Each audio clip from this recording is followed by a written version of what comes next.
ನಮಸ್ತೆ ಸ್ನೇಹಿತರೆ, ನೀವು 100 ರೂಪಾಯಿಗೆ ಒಂದು ಶೇರನ್ನು ಕೊಂಡುಕೊಳ್ತೀರಾ. ಮರುದಿನ ಆ ಶೇರು 10% ಕೆಳಕ್ಕೆ ಬಿದ್ದು ಬಿಡುತ್ತದೆ. ಆಗ ಅದರ ಬೆಲೆ 90 ರೂಪಾಯಿ ಆಗುತ್ತದೆ. ಅದೇ ಶೇರು 90 ರೂಪಾಯಿಂದ 100 ರೂಪಾಯಿಗೆ ಬರಲು ಎಷ್ಟು ಪರ್ಸೆಂಟೇಜ್ ಬೆಳೆಯಬೇಕಾಗುತ್ತದೆ? ಸ್ವಲ್ಪ ಯೋಚಿಸಿ ಹೇಳಿ. ಇದರಲ್ಲಿ ಅಂಥದ್ದೇನಿದೆ? ಎಷ್ಟು ಕೆಳಕ್ಕೆ ಹೋಗಿದೆಯೋ ಅಷ್ಟು ಬೆಳೆದರೆ ಸಾಕು ಅಂತ ನೀವೇನಾದರೂ ಹೇಳಿದ್ರೆ ಅದು ರಾಂಗ್. ಆ ಶೇರು ಮತ್ತೆ 100 ರೂಪಾಯಿಗೆ ಬರಬೇಕಾದ್ರೆ 11% ಮೇಲಕ್ಕೆ ಬರಬೇಕಾಗುತ್ತದೆ. ನೀವು ಕ್ಯಾಲ್ಕುಲೇಟ್ ಮಾಡಿ ನೋಡಿ. ಆ ಶೇರು 90 ರೂಪಾಯಲ್ಲಿದೆ. 10% ಅಂದರೆ 90 ರೂಪಾಯಿ, 10% ಅಂದರೆ 9 ರೂಪಾಯಿ ಬರುತ್ತದೆ. ಹಾಗಾಗಿ ಇಲ್ಲಿಂದ ಆ ಶೇರು 10% ಮೇಲಕ್ಕೆ ಹೋದರೆ 99 ರೂಪಾಯಿ ಆಗಿರುತ್ತದೆ. ಈ ರೀತಿ ಒಂದು ಶೇರು 20% ಕೆಳಕ್ಕೆ ಬಿದ್ದರೆ ಅದು 25% ಮೇಲಕ್ಕೆ ಬೆಳೆಯಬೇಕಾಗುತ್ತದೆ.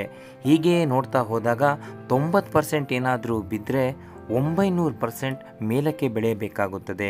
ಇದನ್ನು ನಾವು ಏಕೆ ಹೇಳುತ್ತಿದ್ದೇವೆ ಅಂದರೆ, ಒಂದು ವೇಳೆ ನೀವು ಶೇರನ್ನು ತಪ್ಪಾದ ಬೆಲೆಯಲ್ಲಿ ಖರೀದಿಸಿದರೆ ಅದು 20%, 30% ಕೆಳಕ್ಕೆ ಬಿದ್ದರೆ ಮತ್ತೆ ಆ ಶೇರು ಬ್ರೇಕ್ ಈವನ್ ಮಾಡಲು ಅಧಿಕ ರಿಟರ್ನ್ ನೀಡಬೇಕಾಗುತ್ತದೆ.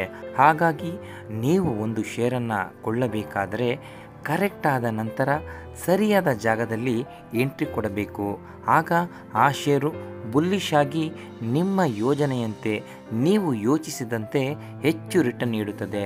ಸ್ನೇಹಿತರೆ, ಈ ರೀತಿಯ ಹೆಚ್ಚಿನ ಮಾಹಿತಿಗಾಗಿ ನಮ್ಮ ಯೂಟ್ಯೂಬ್ ಚಾನಲನ್ನು ಸಬ್ಸ್ಕ್ರೈಬ್ ಮಾಡಿ. ಈ ವಿಡಿಯೋ ಇಷ್ಟ ಆಗಿದರೆ ಒಂದು ಲೈಕ್ ನೀಡೋದನ್ನು ಮರೆಯಬೇಡಿ. ಧನ್ಯವಾದಗಳು.